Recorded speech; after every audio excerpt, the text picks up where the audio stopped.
Bonjour à tous et bienvenue sur cette nouvelle vidéo qui va vous présenter deux exemples concrets de la finale roi et tour contre roi et pion. Et donc on va voir dans ces deux exemples les idées générales qu'on peut tirer de de ces finales, quoi, de ce type de finale. Et comment les jouer, et quelles sont les idées principales à toujours avoir à l'esprit quand on rentre dans ce type de finale. Donc là, concrètement, si les noirs parviennent à échanger leur pion D4 contre la tour blanche, et bien tout simplement elles obtiennent l'égalité, donc ça fait nul. Mais si les blancs arrivent à capturer ce pion, donc avec l'aide de leur roi et de leur tour, hein, donc il faut qu'il y ait une action coordonnée du roi et de la tour pour capturer le pion noir, et bien dans ce cas-là, effectivement, ce sont les blancs qui l'emporteront. Alors là, on va compter le nombre de coups qu'il faut pour les noirs pour aller à dame. Donc il faut déjà 3 coups de pion, D3, D2, D1, 3 coups de pion. Il faut également que le roi protège, puisqu'on voit que la tour est placée derrière le pion, donc il faut qu'il soit protégé, sinon la tour le prendra. Donc il faut également au moins 2 coups de roi, plus 3 coups de pion. Ça fait 5 coups pour atteindre la case D1. Est-ce que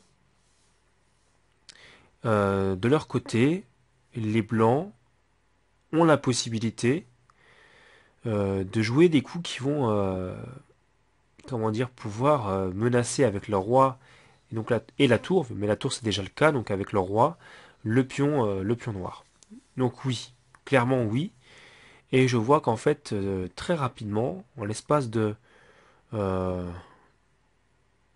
4 coups, je dirais, eh bien les blancs peuvent d'ores et déjà attaquer le pion noir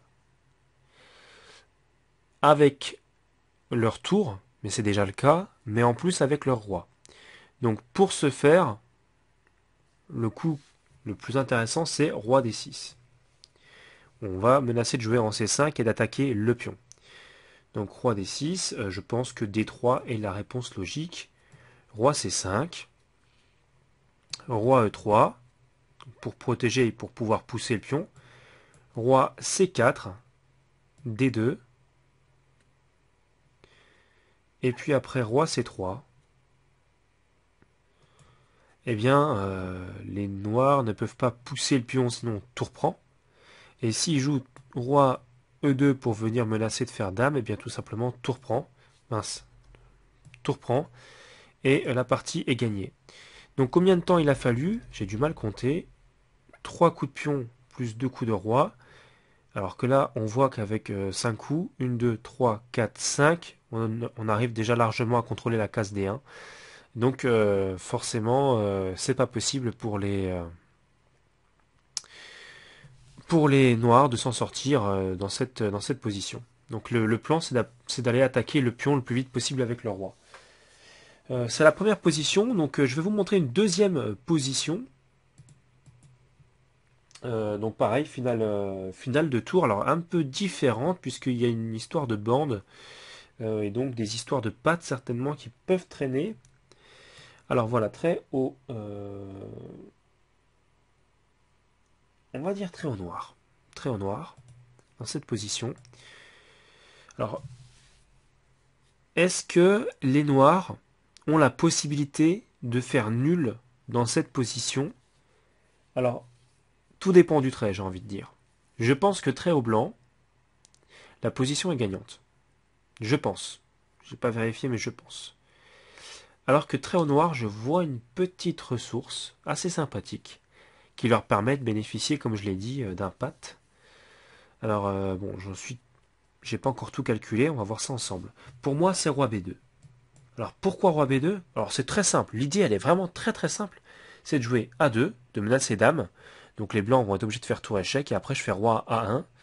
Et l'idée, elle est très simple, hein. L'idée, elle est que soit les blancs me laissent faire dame, soit ils sont obligés de me donner des échecs sans arrêt pour m'empêcher simplement de pouvoir faire dame.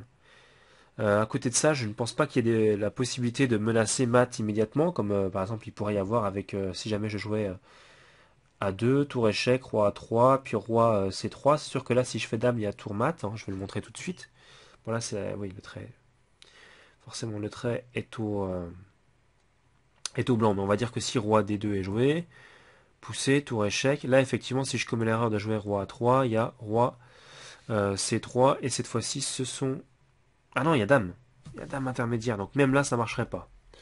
Ah oui, il faut faire attention à ça aussi. Cela dit, roi C2 l'emporterait, je pense. C'est sûr.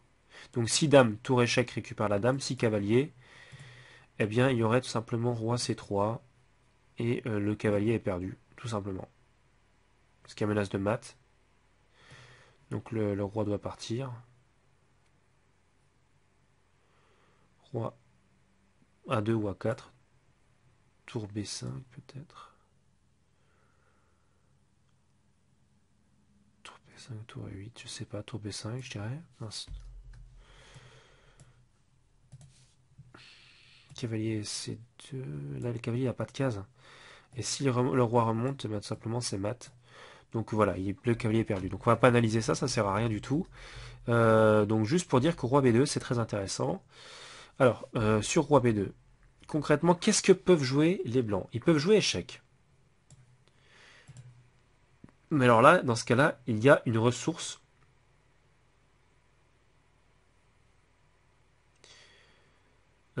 qui serait roi C1. Peut-être. Roi A1 n'est pas bon. Alors je vais vous montrer. Bon, il faut que je vous montre parce que c'est trop compliqué. Roi A2 ou roi A1, ça va pas. Tout simplement pourquoi? Eh bien parce qu'il y a ici roi C3. Et c'est mat à cause de... Bon alors là on va simplifier. Bon, roi C3, roi A2 c'est forcé. Tour. Euh, on va la mettre sur... On va la mettre sur A8. La tour. Donc roi B1, roi A1, peu importe, tour prend, roi ici, et c'est mat. Voilà. Tout simplement, donc ça va pas. Donc là, et là c'est pareil si on fait roi A, donc je vais pas rentrer dans les variantes. Voilà, c'est juste que ça va pas. Voilà, je pense que c'est clair. Donc roi B2, après tour B8, roi C1. Très important. Donc on menace toujours de pousser, hein, et puis de venir à tout moment faire roi B2, puis de faire promotion. Donc ici, que jouer, je ne sais pas. Roi C3, peut-être. Le problème, c'est qu'il y a A2, menace dame immédiatement. Et sur tour A8, eh bien tout simplement roi B1. Et là, je ne vois pas de solution sur tour B8, roi C1. Alors surtout pas roi A1. Sur roi A1, il y aurait tout simplement tour qui vient par exemple par ici. Roi B1 et mat. On est d'accord là-dessus. Donc surtout pas ça. Mais après roi C1, le problème c'est que... Donc, voilà, roi C1 ici. Le problème c'est qu'il y a une menace de promotion sur dame. Avec échec. Donc on est obligé de revenir avec la tour. Et bon bref, je pense que c'est voilà, un perpétuel tout simplement comme ça.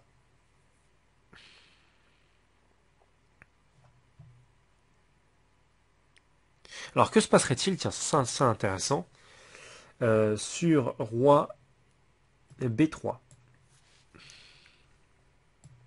Donc un dame, effectivement. Et imaginons que les blancs, au lieu de prendre, aient l'idée de jouer pour mater. Admettons, vous allez voir que ça va pas. Par exemple, tour ici, menace de mat ici, et bien tout simplement, il y a... Ah oui, c'est vrai qu'il y a dame à 2 échecs. Donc de toute façon, la ressource ne tient pas, effectivement. Mais c'était l'idée, c'était de dire qu'il y avait aussi la possibilité de jouer tout simplement un coup comme dame à 5 qui contrôle la case. Voilà, donc ça tient pas du tout, doublement. Donc voilà, concrètement, je pense que cette deuxième position est clairement égale, et je pense que je vous ai montré pourquoi. Maintenant, on va voir si le trait est au blanc, et vous allez voir que je pense que ça change complètement la donne, vu qu'on a un temps.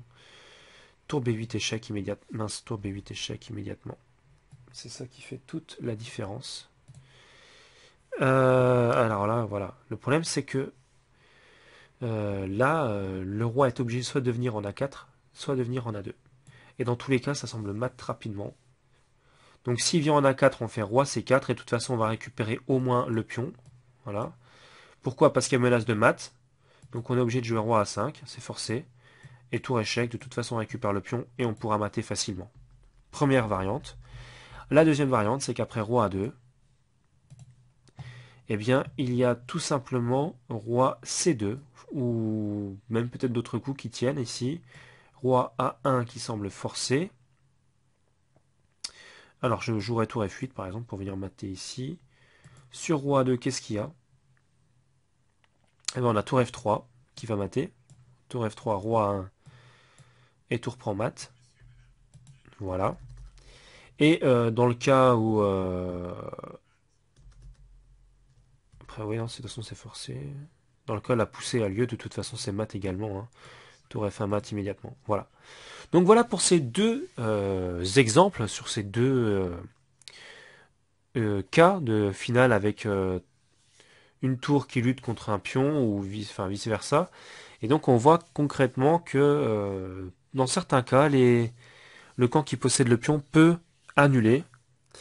Donc c'est pas du tout une valeur sûre, hein, une tour contre un pion, et dans certains cas à cause des menaces de patte notamment.